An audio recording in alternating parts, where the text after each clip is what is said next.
구약성경 565면 열왕기하 4장 29절에서 37절까지의 말씀을 봉독해 드립니다. 열왕기하 4장 29절에서 37절까지의 말씀입니다. 엘리사가 게하시에게 이르되 내 허리를 묶고 내 지팡이를 손에 들고 가라. 사람을 만나거든 인사하지 말며 사람이 내게 인사할지라도 대답하지 말고 내 지팡이를 그 아이 얼굴에 놓으라 하는지라. 아이의 어머니가 이르되 여호와께서 살아계심과 당신의 영혼이 살아계심을 두고 맹세하노니 내가 당신을 떠나지 아니하리이다. 엘리사가 이에 일어나 여인을 따라가니라. 게하시가 그들보다 앞서가서 지팡이를 그 아이의 얼굴에 놓았으나 소리도 없고 듣지도 아니하는지라. 돌아와서 엘리사를 맞아 그에게 말하여 아이가 깨지 아니하였나이다 하니라. 엘리사가 집에 들어가 보니 아이가 죽었는데 자기의 침상에 눕혔는지라. 들어가서는 문을 닫으니 두 사람뿐이라. 엘리사가 여호와께 기도하고 아이 위에 올라 엎드려 자기 입을 그의 입에 자기 눈을 그의 눈에 자기 손을 그의 손에 대고 그의 몸에 엎드리니 아이의 살이 차차 따뜻하더라. 엘리사가 내려서 집 안에서 한 번 이리저리로 다니고 다시 아이 위에 올라 엎드리니 아이가 7번 재채기 하고 눈을 뜨는지라. 엘리사가 게하시를 불러 저 수넴 여인을 불러오라 하니 곧 부름에 여인이 들어가니 엘리사가 이르되 내 아들을 데리고 가라 하니라.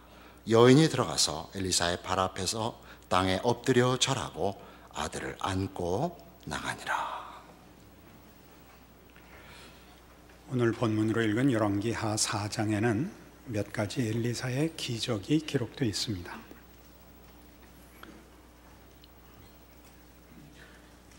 선지자의 제자들 또는 생도들이라고 기록된 일단의 선지자 무리들 속에 그 남편이 죽어서 아이들과 남겨진 아내가 생활의 곤궁함을 호소하고 답을 받는 내용이 맨 처음에 나오고, 그다음에 수넴 여인이 엘리사를 대접하여 그 없던 아이를 얻게 되는 기적과 그 아이가 죽었는데 다시 엘리사가 살려내는 기적이 기록되어 있으며, 또 음식물에 그 독이 들어가서 먹을 수 없게 된 것을 고쳐내는 일과 보리떡 몇 개를 가지고 여러 명이 밥을 먹게 되는 기적들이 열왕기하 4장 전체에 기록되어 있습니다. 지난주에 살펴본 바와 같이 바로 앞장에는 모압과의 전쟁이었습니다. 모압 왕은 궁지에 몰리자 자기 뒤를 이을 아들을 죽여서 산제사로 바쳐 자신의 처절한 곤란과 곤궁과 절망 속에 있는 입장을 분노로 표현하여 말하자면 하나님의 물러나심을 얻어낸 그런 사건으로 열왕기하 3장이 기록되어 있었습니다. 하나님은 그 곤궁한 궁지에 몰린 사람을 또 몰아붙이지 않고 물러나셨습니다. 그리고 4장에 이 여러 가지 하나님께서 엘리사를 통하여 일으키는 기적이 나오면서 우리는 둘의 연관성을 묻게 됩니다. 하나님이 모압 왕의 그 처절한 궁지에 몰린 그 절망의 처지를 이렇게 보아주시는 그 저항과 항거를 받아주시는 그 장면이 혹 우리들에게 하나님께서 우리의 처절한 저항의 몸짓에는 틈을 준다, 여유를 준다 라고 생각하여 그것이 하나님께서 잠깐 우리와 소원한 관계가 된다든가 관망하시는 것인가 이런 생각을 가지지 못하게 하는데 이 열왕기하 4장의 목적이 있습니다. 하나님의 물러나심은 잠깐 하나님 되심을 유보하거나 절절한 개입을 회피하시는 것이 아니고 하나님은 여전히 물러나심 그 자체를 포함하여 사랑하고 계십니다. 그는 이 핍절한 여인을 도우며 우리에게 없는 선물을 주며 우리에게 일어난 슬픔과 비극에 개입하셔서 회복시키시는 우리 현실적 난관을 개선해 주시고 풍요롭게 주시는 하나님이라 이렇게 소개하고 있습니다. 그 일들이 하나님이 늘 그러신 줄 알지만 열왕기하 3장과 4장으로 연결되는 이 부분에서는 특히 하나님의 이 신실하심과 사랑하시는 열심이 그의 물러나심과 얼핏 유보로 보이는 것마저도 적극적인 사랑의 행보이시다 이렇게 말씀하는 것이 열왕기하 3장과 4장의 연결인 것입니다. 하나님은 이 4장에서 그런 의미에서 우리가 읽으면 3장과 연결되어 보이는 것이 아니라 하나님은 참 이상하시다라는 느낌을 줍니다. 어느 곳에서는 손을 떼시고 또 그 핍절하고 절절한 문제를 지나서 다른 곳에 가서 다른 곳에서는 뭐 아무 일도 없으셨던 듯이 하나님 노릇을 하시는가 그렇게 생각할 수 있습니다. 그러나 성경이 하고 싶은 얘기는 바로 그렇게 하나님은 당신을 변명하시거나 설명하시거나 홍보하시는 데 시간을 쏟지 않으시고 당연히 하시는 하나님의 하나님이심을 나타내는 일에 전력을 집중하신다 그런 이야기죠. 하나님은 사랑하십니다. 한순간도 어떤 경우도 예외 없이 하나님은 하나님이시며 하나님이심을 유보하시거나 희석시키지 않으십니다. 최선을 다하여 하나님은 언제나 하나님이십니다. 우리는 이 문제를 예를 들면 고린도전서 13장에 나오는 사랑에 관한 성경의 정의의 첫 번째 정의에서 일관되게 확인합니다. 사랑은 오래 참는다. 그 말씀과 일치하죠. 오래 참는다는 것은 기다린다, 두고 본다 하는 이런 소극적인 의미가 아니라 상대방의 존재를 있는 그대로 존중한다는 뜻입니다. 상대방의 모습 그대로를 존중하고 사랑한다는 뜻입니다. 우리가 이해하기 좋게 얘기하자면 사랑이 오래 참음으로 등장하는 것은 사랑이라는 이름으로 상대방을 내 마음대로 조작하거나 강요하지 않는다 그런 뜻입니다. 하나님은 하나님이시라는 이유 때문에 또 하나님이 우리를 사랑하신다는 이유 때문에 우리를 강제하지 않습니다. 우리를 인격적으로 대접하십니다. 필요하시면 물러서십니다. 필요하시면 기다려주십니다. 그것은 사랑의 행위입니다. 사랑을 뒀다 행하는 것이 아니고 그것 자체가 가장 열심 있는 가장 정열적인 사랑과 같은 사랑인 것입니다. 바로 이 문제 때문에 우리는 하나님이 언제나 하나님이시며 하나님으로서의 이런 표현은 우리 인간들의 이해를 위해서 쓰는 표현입니다만 하나님의 책임과 하나님 이것도 인간적인 이해를 위한 표현입니다. 하나님 노릇하시는데 전력을 기울이시듯이 성도들에게 성도된 노릇을 성도된 책임을 전력을 기울여 해야 된다고 가르칩니다. 그러나 이것은 앞에 하나님이 하나님 노릇하시거나 하나님의 책임을 전력을 기울여 행하신다는 것이 사실은 그 말이 안 되듯이 하나님은 하나님이심을 중단하실 수 없는 그리고 하나님의 신실하심과 사랑을 펼치시는 것이 하나님에게서 제일 중요한 일이고 앞에 선 일이며 하나님께서 가장 하고 싶어하는 일이듯이 성도들에게 주어지는 성도의 책임들도 책임이라거나 의무이기보다 성도이기 때문에 허락된 특권이라는 것으로 연속성을 가집니다. 그래서 우리는 이 열왕기하 4장을 통하여 하나님이 누구신가와 결부된 성도가 누구이냐, 신앙적 실천, 신자라는 삶이 어떠해야 되는가 하는 것을 배우게 됩니다. 신약성경 요한일서 4장으로 가겠습니다.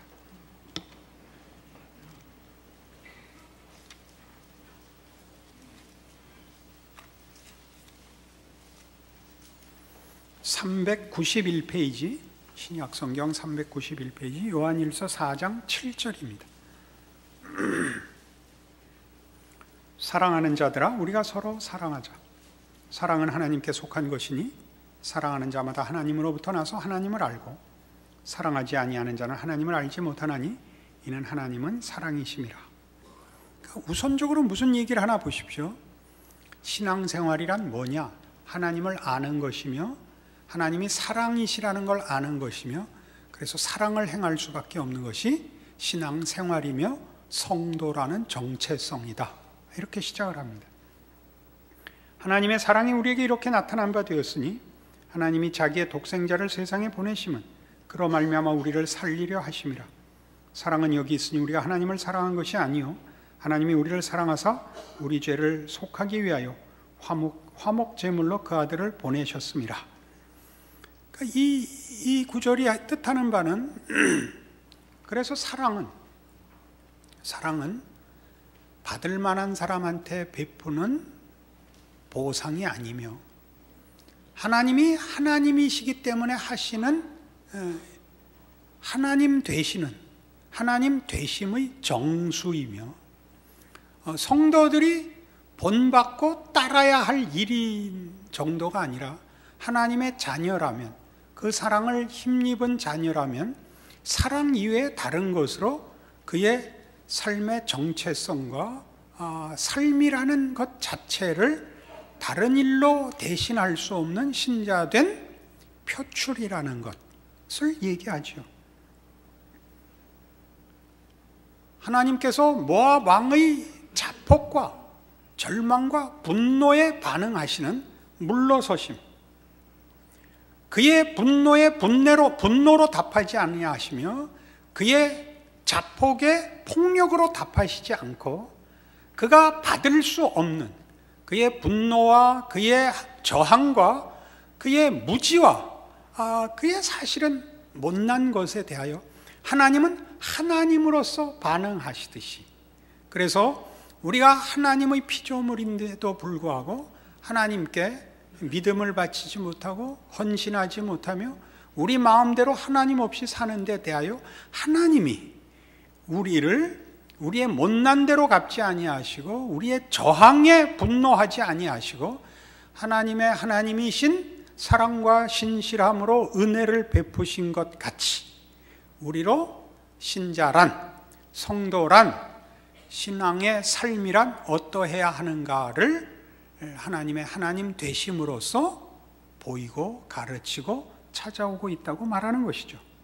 그래서 11절, 사랑하는 자들아, 하나님이 이같이 우리를 사랑하셨은즉 우리도 서로 사랑하는 것이 마땅하도다.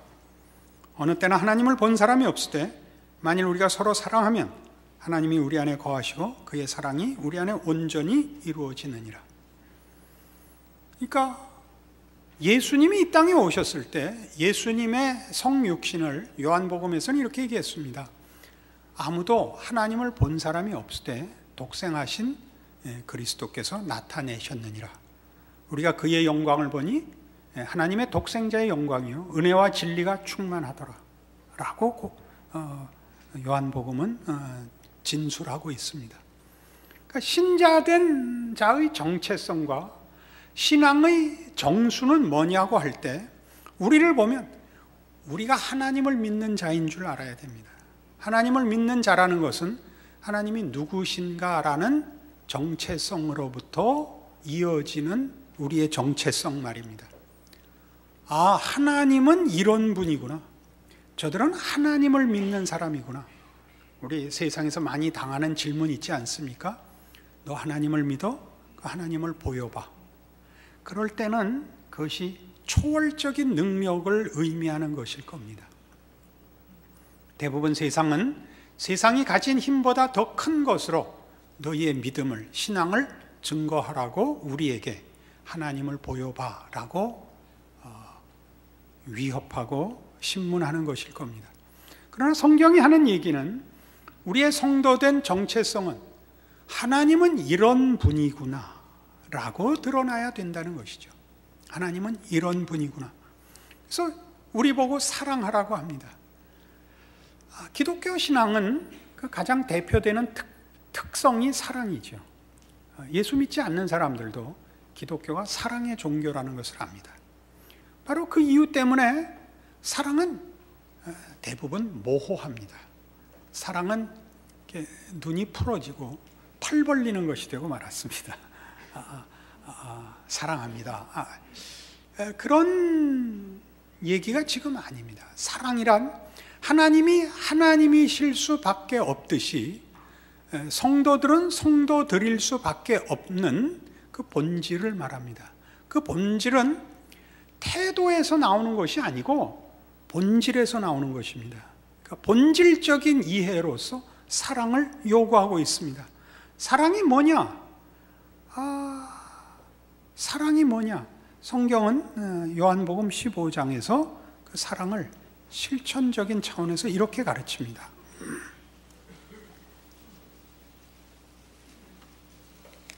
요한복음 15장입니다.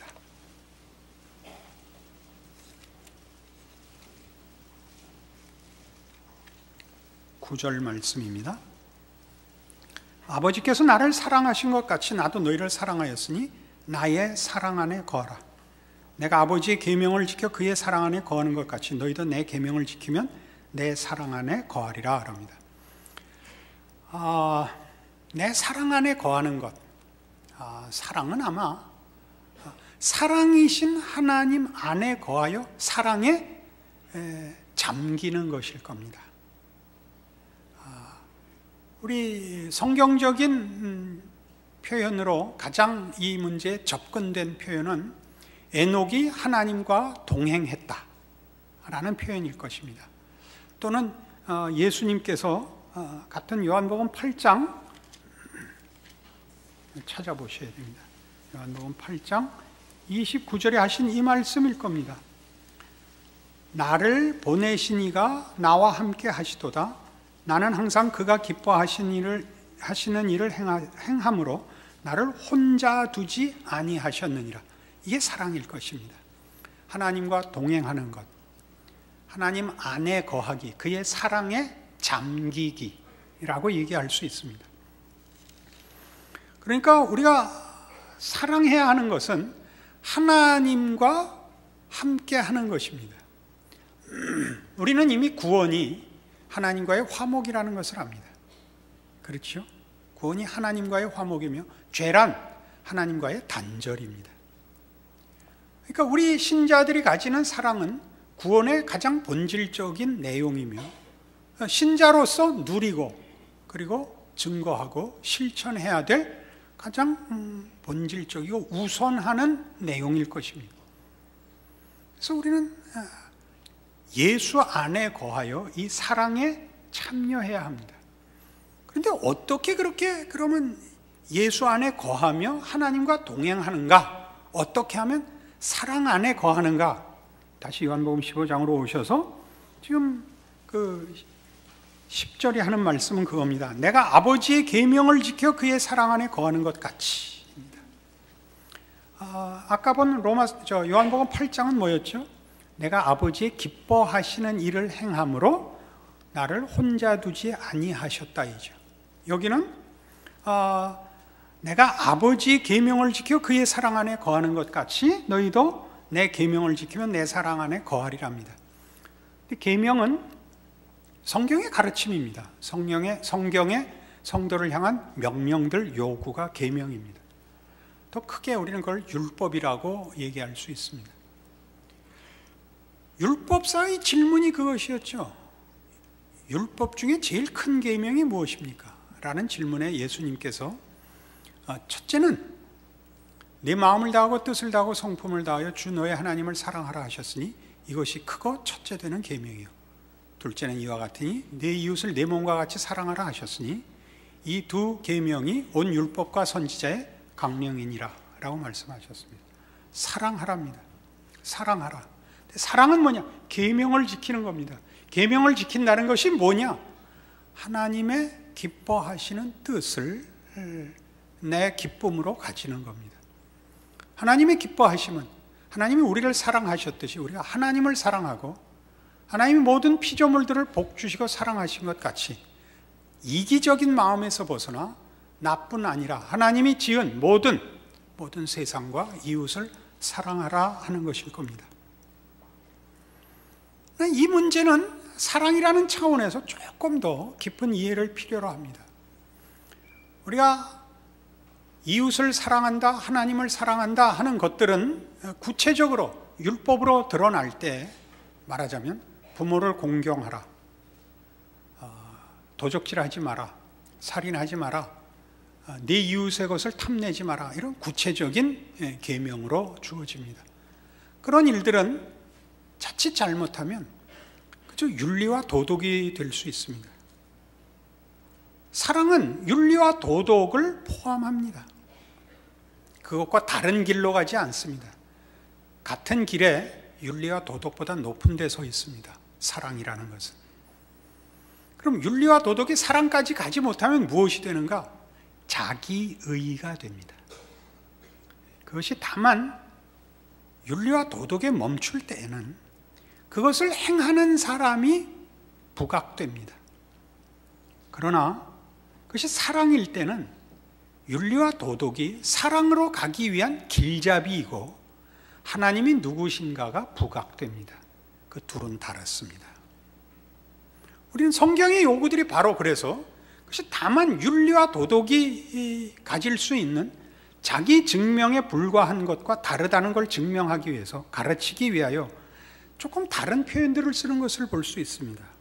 거짓말하지 말고 정직해라, 성실해라, 겸손해라, 무슨 이런 우리 잘 아는 세상과 함께 나누는 보통 윤리와 도덕보다 다른 표현을 쓰는 이유는 우리는 사랑까지 가야 되기 때문에 그렇습니다. 골로새서 3장 읽어보시죠. 326페이지 골로새서 3장 12절입니다.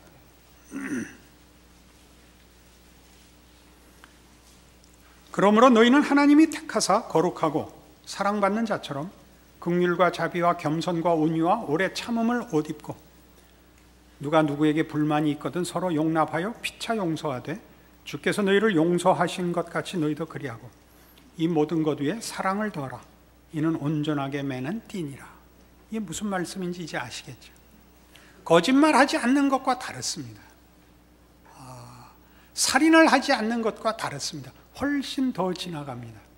그것은 하나님이 사랑이신 하나님의 본질적 속성에 참여하는 것입니다. 이런 문제들이 우리에게 뭘 만들어내느냐, 뭘 그래 이렇게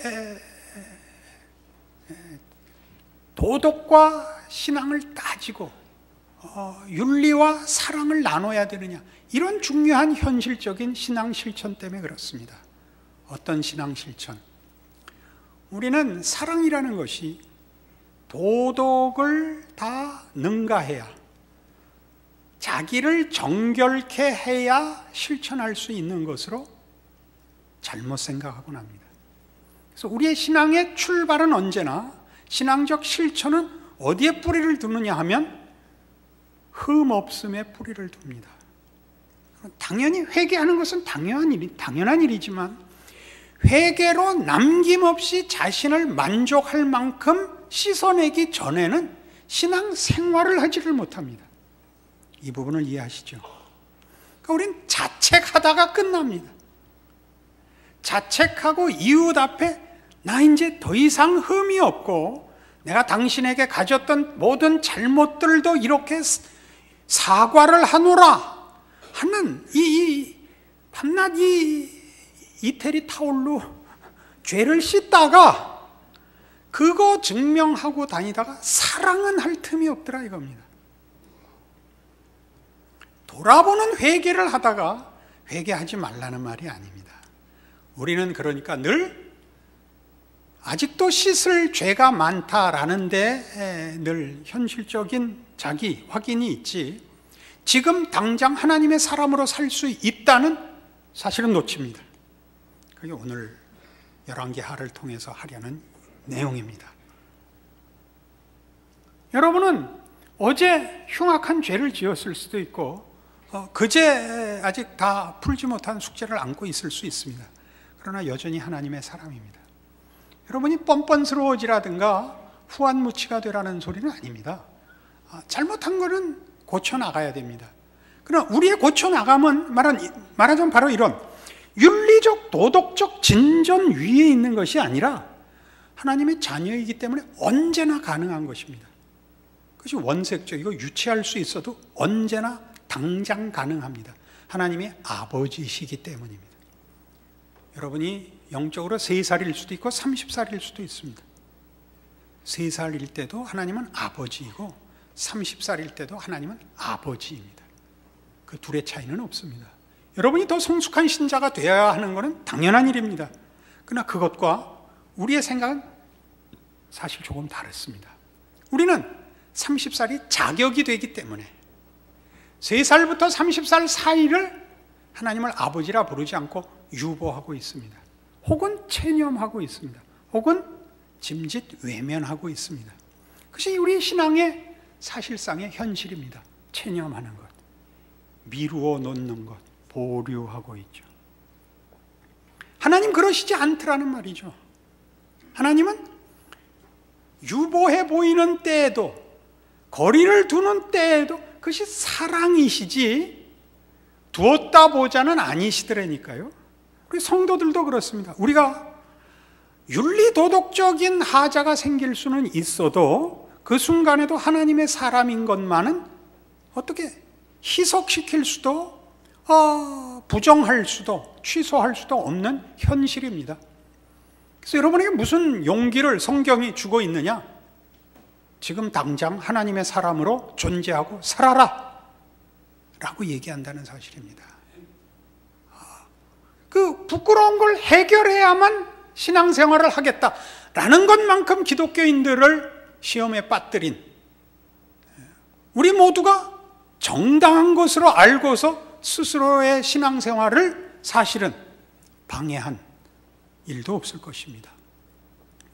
그래서 언젠가 제가 이 부분에 대한 제 인생, 신앙 인생의 경험 속에서 한 중요한 이런 결론이 있었습니다.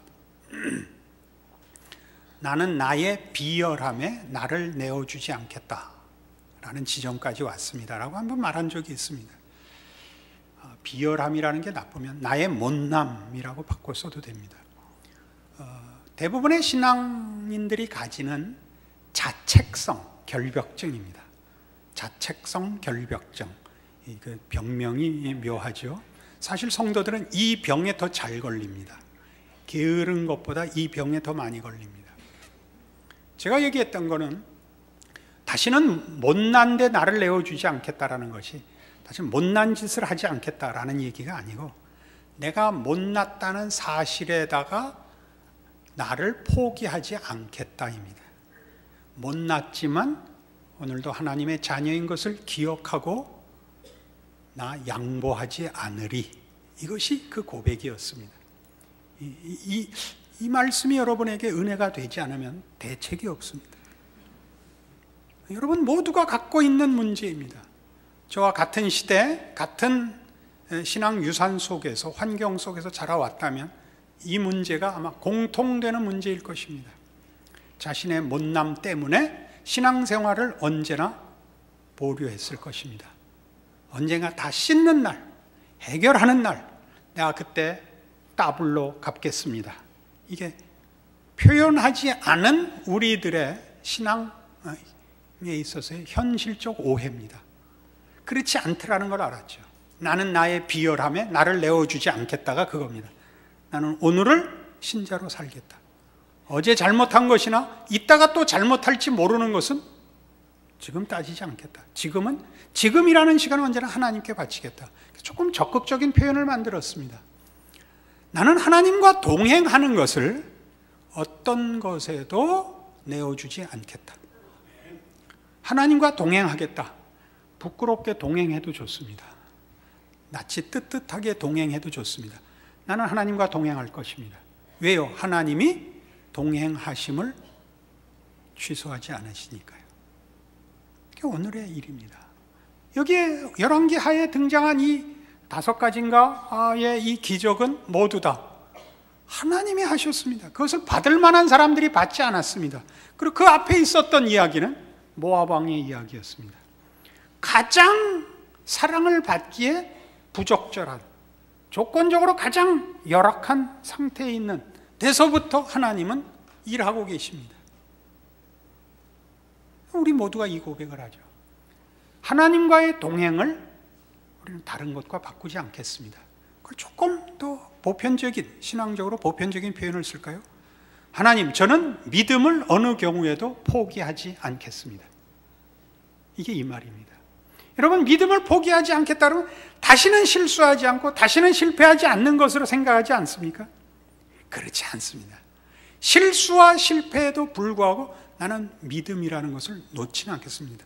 내가 약해서 넘어질지라도 믿음을 놓지는 않겠습니다. 하나님과 동행한다는 사실을 부정할 수 있는 것이 세상에 없다는 것을 기억하겠습니다. 이것이 우리의 믿음입니다. 여러분의 신자된 특권을, 오늘과 지금이라는 순간을 하나님의 사람으로 누리고 사는 일을 방해할 수 있는 것은 세상에 없습니다. 그것이 오늘의 말씀이며 여러분의 신앙 실천과 정체성에서 여러분이 놓을 수도 없고 하나님이 놓지 않는 신자된 특권이라는 것 기억하시는 오늘의 말씀이기를 바랍니다. 기도하십시다. 하나님 아버지 은혜를 감사합니다. 하나님이 우리 아버지인 사실은 예수를 믿는 그날부터 영원토록 변개시킬 수 없는 진리입니다. 우리의 못난 것과 우리의 방심과 우리의 착각과 우리의 오해도 진리를 왜곡시킬 수 없습니다. 그러므로 늘 깨어 있고 늘 믿음 위에 서 있고 늘 충성하고 늘 진심으로 주 앞에 헌신하는 우리와 우리의 인생 되게 하여 주시옵소서. 예수님 이름으로 기도합니다. 아멘.